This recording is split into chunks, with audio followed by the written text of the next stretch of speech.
Hey everybody, Jeremy here. So today I'm going to be checking out an indoor security camera from Annke. This is the Annke Crater Pro security camera, and if you're interested in it, you can pick it up from their website. The cost is $49.99.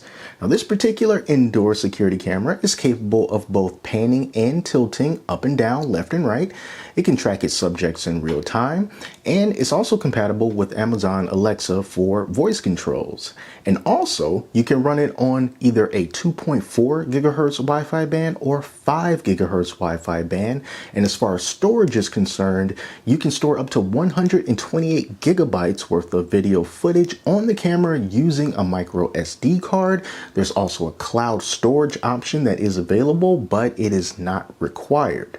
The video resolution on this camera is going to be 1440p, and it also has some additional features such as two-way audio communication and also infrared night vision. All right, so we're going to get into all of that stuff, but for right now, let's open this up. Let's see everything that comes in the box, and then also check out the app that we're going to need in order to set it up and check everything out. So let's pop this open, see what's inside. I also need to thank Annke for sending me this camera so that I can give you guys a review on it. Really looking forward to seeing how good this camera is.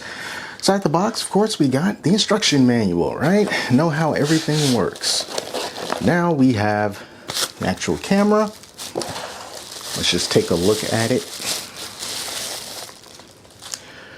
You can see it's got this dome shape here.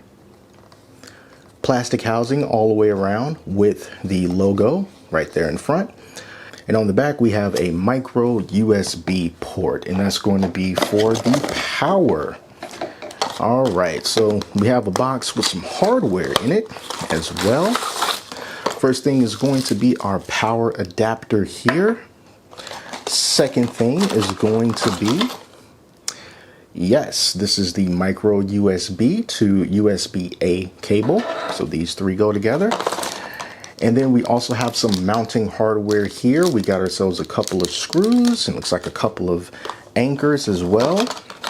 And then we have a base at the very bottom, also for mounting the hardware. So not a whole lot that comes in this box, but need to download the My Annke app in order to connect it and get everything set up. So now I got the My Annke app downloaded, and it's time to set up this camera. Now when you download this app, you do have to set up an account, but after you do, you plug in the camera, you come to this device list screen, and then occasionally the camera is going to make that noise. So I'm going to click the plus button right here. And it says that it needs permissions before usage. It wants to obtain the Wi-Fi list. I'm going to say OK. Access my device's location. I'm going to say when using the app. And allow. So select the device type. This is going to be the smart camera. My camera is not close to the router, but we should be okay. It is powered on. I'm going to hit next. And now it needs access to my camera in order to scan the QR code. So I'm going to say I agree. I'm going to say while using the app, and I need to scan the QR code on the device's label to get the ID. So let me see if the QR code is on this camera. Yes, it is. It's on the bottom. So now we have three different ways to connect the camera. It's going to be either Wi-Fi, QR code, or Ethernet cable. And I'm going to go ahead and hit Wi-Fi. And on this next page, it's going to ask for your Wi-Fi password and everything. So that's the part that you won't see. Connecting to the server. Configure successfully. All right, so that was that. I have never set up a camera that way before with it beeping like R2-D2. But anyway, we got that part all settled. Now we need to give this a device a name. I'm just going to leave it as smart camera, and I'm just going to say that it's in the bedroom. Well, yeah, when you click the example, it's just going to automatically rename it. So yeah, it's called bedroom now. All right, so here's the camera. I'm going to go ahead and click it so that you can see what it sees. It is currently facing the ceiling. And right here on the main screen, you can see that we got a couple options here for cloud and then also SD card storage. Now, if you want to have the cloud storage, that is something that you're going to have to pay for. And it says that it has no upper limited storage space. And there's also a free trial. So if I go ahead and click on that, let's see what it gives us. So the cost is going to be $2.99 a month, and it's going to be an automatic renewal kind of thing, and you can cancel at any time. So if you're interested in the cloud storage instead of the SD card storage, you can use that option here. Now at the bottom, you can see the video recording feature. If I tap that, it's going to automatically just start recording. And then when it's finished recording, or when I tell it to stop, it's going to save that footage to my album on my phone. You can hit the photo, the camera icon, and take a picture. You can access the microphone by tapping the microphone. You have to give it permission. So, okay, I'll say while using the app. So now as I'm talking, I can hear it through the phone. So I can just tap that there. You can long press to talk. Hello, hello. Okay, we're too close, so let's not do that. But that's basically how that all works. And then the next thing is going to be for the siren. It will trigger the device to use an alarm. Look, it's going to be loud, but let's just see. Okay, so that gives you a sense of how loud that's going to be. Now you want to control the camera from here. You can just swipe on the screen in order to control it. So as I just kind of scroll up, you see that the camera is moving down. And then I can also try to make it face me. Bam, right there. Hey, you get a little bit closer. So you can control it all right there on the phone if you want. Now I'm just going to make it face the camera right there. Move it up a little bit. All right. So that's how that works. Let's go into the settings, see what kind of settings that we have here. We got some general settings here. This is where you're going to update the firmware when it becomes available. You can set the date, time. You can restart it, do a factory reset, set a password for the device. You can share the device with someone else. And then down here, you can also set up the motion detection for active tracking. So let me just do this, and it's set successfully.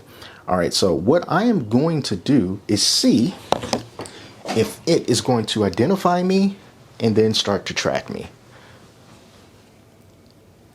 So it's looking at me, I'm moving around, and you see how it's just kind of tracking me as I move about the room. And now I am off camera, so it's not going to track me anymore. And I had my face in the shot, but if I just have my body in the shot and still try to go around, it's going to continue to track me for as far as it possibly can. So that is pretty neat. Now let's take a look at some video and audio footage directly from the camera. So when I recorded this, I was just inside the living room, pretty normal lighting conditions for a house, no studio lighting, just regular light coming in through the window and from the fan above. Now, as I just sort of walk around this area here, you can see that the camera is tracking me.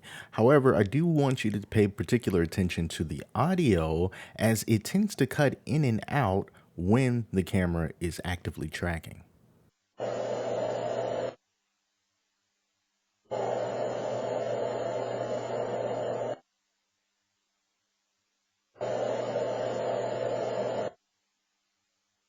The one thing that I noticed is that when the auto tracking is turned on and the camera can follow you around, the audio cuts in and out, and I'm not too sure why. However, I turned off the auto tracking, and now when I'm looking back at the footage, you can hear everything that I say. So now that I've tested out the camera, I want to give you some final thoughts and let you know some things that I liked and some things that I did not like about this camera. Now, the first thing that I really do like about it is the active tracking. I think that it's great, especially if you can put the camera on a ceiling. It'll be able to cover some blind spots that other more fixed cameras may not be able to see. And being able to track subjects as they move around the room can be really, really beneficial. And the camera is silent as it's moving around and tracking, so it's very unobtrusive. And I think that that's a really good thing about it too. Another thing that I like about the camera, which seems like a pretty common thing to have, but I have to mention it anyway, is the inclusion of a micro SD card slot for expandable memory. And the great thing about having that expandable memory is that you can go into the app and you'll be able to look back on things that the camera has recorded. You can go into the settings and tell the camera if you want to have it constantly record 24/7. And then once the memory card is full, it's just going to start to erase whatever the oldest footage is. But from the app, you can go into it and then you can just scroll down to whatever date that you're looking for, and then you'll be able to scrub through the footage that the camera recorded right there on your phone. But if you find yourself not necessarily in a rush and you want to make things a little bit easier on yourself, there's also the option to download the files from the app directly to your phone. And once it's already on your phone locally, you'll have a much easier time, a faster time, scrubbing through the timeline to get to the spot that you're looking for. I think the video quality of this camera is pretty decent considering the fact that it is a relatively inexpensive home security camera, and you have to set your expectations to know that you are not going to be getting smartphone-like video quality from the footage that it captures. Instead, it's serving its purpose by allowing you to be able to clearly distinguish faces, clearly distinguish colors, and then also allow you to be able to have a good view of what's going on in the room where that camera is set up, whether it's in the middle of the day or in the middle of the night with this automatic night vision feature. The video quality looks the best when everything is nice and still, but the moment that you start introducing motion is when you see things like artifacting and compression. But it never gets so bad to the point where you can't distinguish what it is you're looking at. You can still identify people, you can still see their faces. It's just that the overall video quality as that motion is going on is going to introduce a little bit of compression. Audio is very similar to other cameras that I've seen and tried out in the past that are around this price range, and that's the audio is there, but it's definitely not the clearest in the world. If you listen closely, you can still make out what people are saying, but it's definitely not going to be anywhere near as clear as, say, the audio that you're hearing right now. But I don't think that you should rely on audio for a camera like this. Instead, it's going to be the video that's the most important factor. So as far as the app is concerned, I haven't had any major problems with it as far as crashing or unresponsiveness. It's always worked the way that I expect for it to work, and it's been very reliable. Although it's not the most attractive app in the world, and it would be nice if the user interface was updated and the app was redesigned just to make it look more aesthetically pleasing. But like I said, the functionality is there. And I do like the fact that you have the option to easily go into the live view and swipe along the screen to change the position of the camera. So you don't have to go to the camera and reposition it on your wall or on your dresser or wherever it is that you're going to put it. As long as you can swipe on the screen, that camera is going to rotate and you'll be able to see a spot or a corner that you are currently missing. So I do like that about it. And the big thing that I know is a huge pet peeve when it comes to these security cameras these days, subscriptions. I think it's a great thing that you do not need a subscription to access features of this camera. You can access all the same features whether or not you choose to purchase the cloud storage option, because that's really all it is. You're purchasing cloud storage for about $3 a month if that's something that you want to do. And then you'll be able to access your stored video footage in the cloud as opposed to being on the SD card. And that's an option that's reasonable because that type of storage and security is definitely not free. So I understand charging for something like that. But I do think that not locking any feature of this camera behind the subscription paywall is a huge plus for Annke, and I know that the security camera community will really appreciate that as well. So that's it, you guys. Those are my thoughts on the Annke Crater Pro security camera. And remember, if you are interested in this camera, check the link down in the description because that link is going to take you directly to it. And overall, I think that it's a good camera, especially if you're looking for something that provides real-time active motion tracking. And lastly, I want to thank Annke for sending me this camera so that I can review it. Lastly, I want to thank Annke for sending this camera over to me so that I can review it for you. Thank you all so much for watching, and until next time, I'm Jeremy. Take care of yourselves, and I'll see you next time.